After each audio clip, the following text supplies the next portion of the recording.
Hey guys, it's your girl Kizzy Rock, and yes, Kizzy Rock is my birth given name. Happy Wednesday, happy hump day. Want to say hey to all my subscribers, new as well this season. Got a very quick word for you. Tap in. Happy Wednesday, guys. Quick word. I want to drop this really quickly while it's in my spirit. Whatever you've prayed on or for, whatever you're waiting on, whatever God has promised you, faith is required, right? I think we all going to agree here. Faith is required. But at certain times, you believe it clear as day, right? Because, God said it is. But then, of course, there's going to be times where certain things rise its head up. And then you start doubting and you're just going back and forth and back and forth and back and forth. That back and forth, even though it's not your fault because you're just human, right? That when you feel that tug of war, that back and forth, that's actually placing a resistance on what God said is yours. So if you can picture a tunnel, like those pipes, I think they like go underground or something like that. But just picture a tunnel with two open ends. And if you look through one side of the tunnel, you can see clearly to the other side of wherever the tunnel is leading. It's open, there's no blockage. That's how it should be when God have made you a promise. But of course, it was one of those promises where it's a journey that many people are on right now. Again, human nature will just kind of have you going back and forth. One day you believe it. In fact, you may believe it for a whole 3 solid months and then something happens or certain attacks come. And so now all this different debris is in the way. So now picture that tunnel and you're looking through it, but you're seeing piles of debris. Let it be rocks and sticks and all those debris. But that debris is really just attacks, doubting, delays, familiar spirits, et cetera, et cetera. That's all the debris is. So if you try to walk through that tunnel, what's going to happen if the debris is there? You're delayed. You're delayed. So when you approach the debris, because you can't like cross over it or jump over it, right? It's stacked. So you have a choice. Either you can turn around and go back to the open end of the tunnel in which you came from, or you can sit at the debris and figure out, what is this about? What is God saying? Do I have more work to do? Am I going ahead of him? Am I lagging behind him? What is this debris about? But I know I only have 2 options. I'm going to cross it or I have to go back. For many people, going back is not an option, right? For many, they do, because that debris is high. Excuse me. So if you sit in front of that debris long enough, you have no distractions because you have nothing to distract you because you're in the middle of a tunnel sitting in a pile of debris. But then while you're sitting, you can then start to hear the voice of God working on you in whatever area that may be. But then he's going to start building your trust more and more because you're sitting still, sitting in front of a pile of debris, not distracted.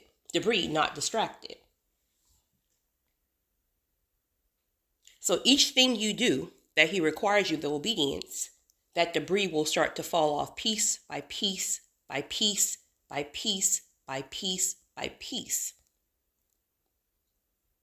This depends on your obedience to the convictions. And then at some point, that debris will be completely clear. And now you can see again straight through the tunnel to the other side. So if you're still feeling that resistance in your spirit, and again, that resistance can just be your flesh, you're just, you heard from God, but you're just all over the place with it, right? All that is debris. And truth of the matter is you won't move. You won't move until that pathway is clear. One thing I've learned And again, being a person who knows that when I hear from God, it is. So typically, my pathway is always clear. I can see it, right? And then there's other times where it's me. It's stuff I have to do. Because again, every blessing is different. Every blessings require a different level, etc., etc. Some blessings are just going to be given to you easily as pie. But then there are going to be other things along the journey because he has to prepare you for something that's way, way, way bigger than you even know. Those kind of blessings is going to be a journey. There's a process. And so there's times where I can see the other end clear as day, but then I hit the debris. And I realize there's nothing moving in the spiritual realm. And then when I start working on my pile of debris, it's clear. Once it's clear, you start moving nonstop.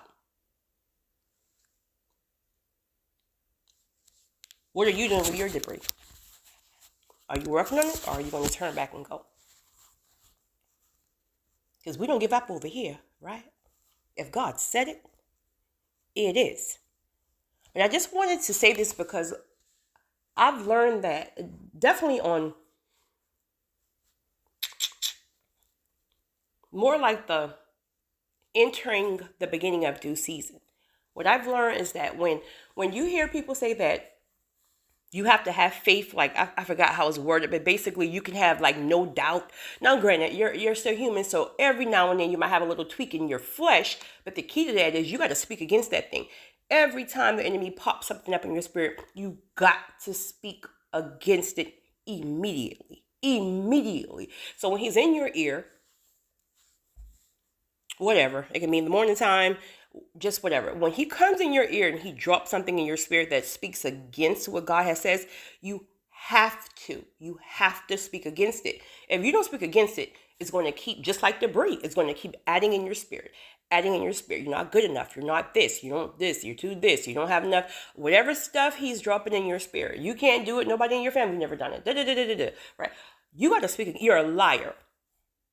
The blood is against you. You're a liar. I don't like you and you have no edges. Period.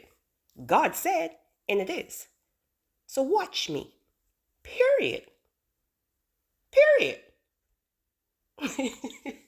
But seriously, I'm just being sarcastic. Not sarcastic, but funny. But you really, really have to speak against it. Don't let Satan just sit there and put stuff into your head and drop it in your spirit, because you will start to believe it the more and more and more and more and more and more that it drops into your spirit.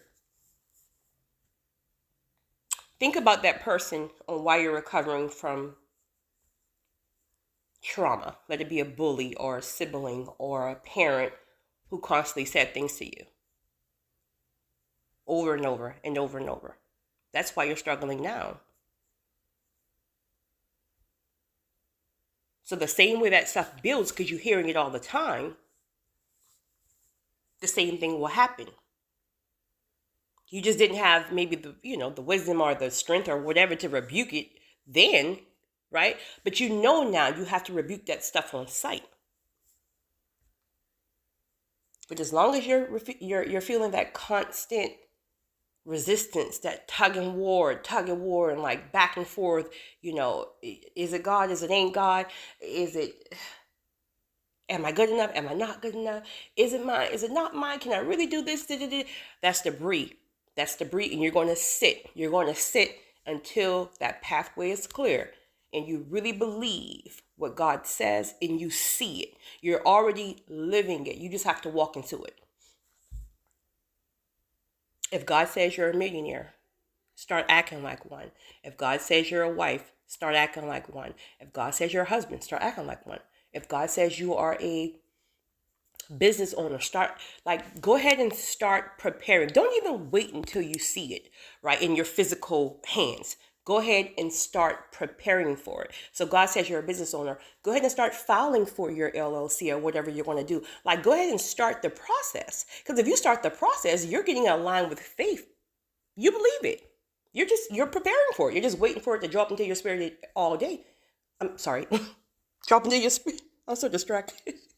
Drop into your spirit any day. Any day.